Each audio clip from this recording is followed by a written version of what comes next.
Welcome to Woman, the space where no topic is off limits.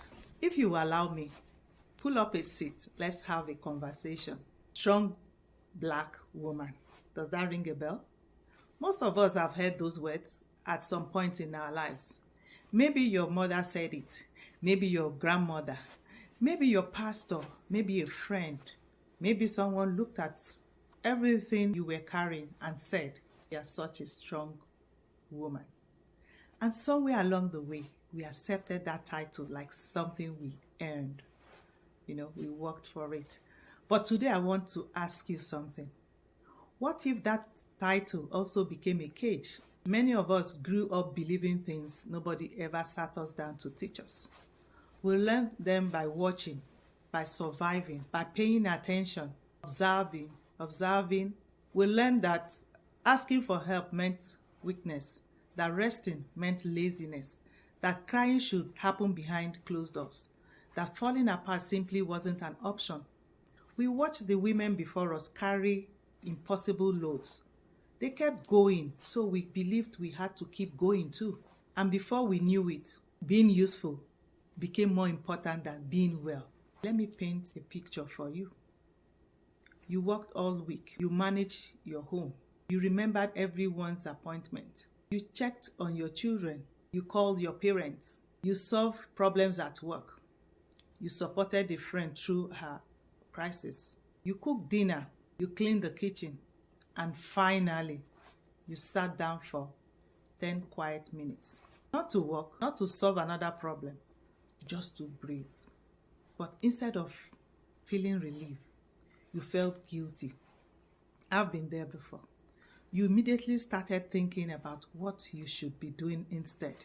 If you've ever felt that, you are not alone. That's what happens when we quietly redefine rest as laziness. Research consistently shows that many women, especially mothers and caregivers, experience high levels of emotional exhaustion, chronic stress, and burnout. Burnout is real. It also shows that women continue to carry much of what researchers call the mental load, the remembering, the planning, the anticipating, the emotional management, the invisible work that often goes unnoticed. It's work that isn't always seen. It isn't always acknowledged, but it is very real. Some researchers even describe what they call a happiness penalty. Because even when women earn more or become the primary breadwinner, the responsibilities at home often don't decrease in the same way. The title changes, the workload often doesn't. And if you are in perimenopause or menopause, this can become even heavier. Yes, your body is asking you to slow down. Your hormones are changing. Your sleep may not be the same. Your energy may not be what it was 10 or 20 years ago.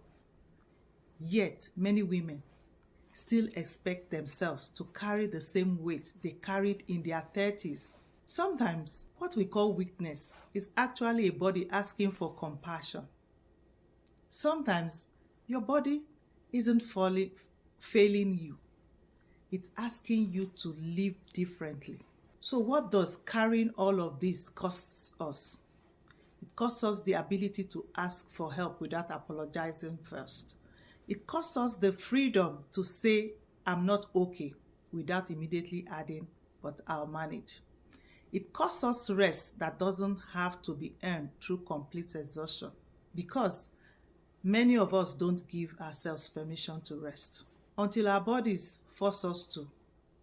And I want to say something that may be uncomfortable. That isn't strength. That's survival. Because for many of us, survival became the only way we knew how to live. But what if there's another way? What if strength also meant knowing when to stop? What if strength meant allowing someone else to help carry the weight? What if strength meant honoring your body instead of constantly fighting against it? You are allowed to ask for help. As a complete sentence, you are allowed to say, "I am tired." without explaining yourself. You are allowed to rest before you collapse, not only after. You are allowed to let people see the real you, not the version that always has everything under control. If you've been holding on to the title of strong so tightly that you've forgotten you are also allowed to be human, I want you to hear this today.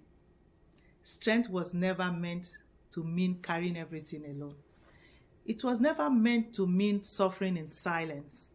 It was never meant to mean that you don't get to need people too.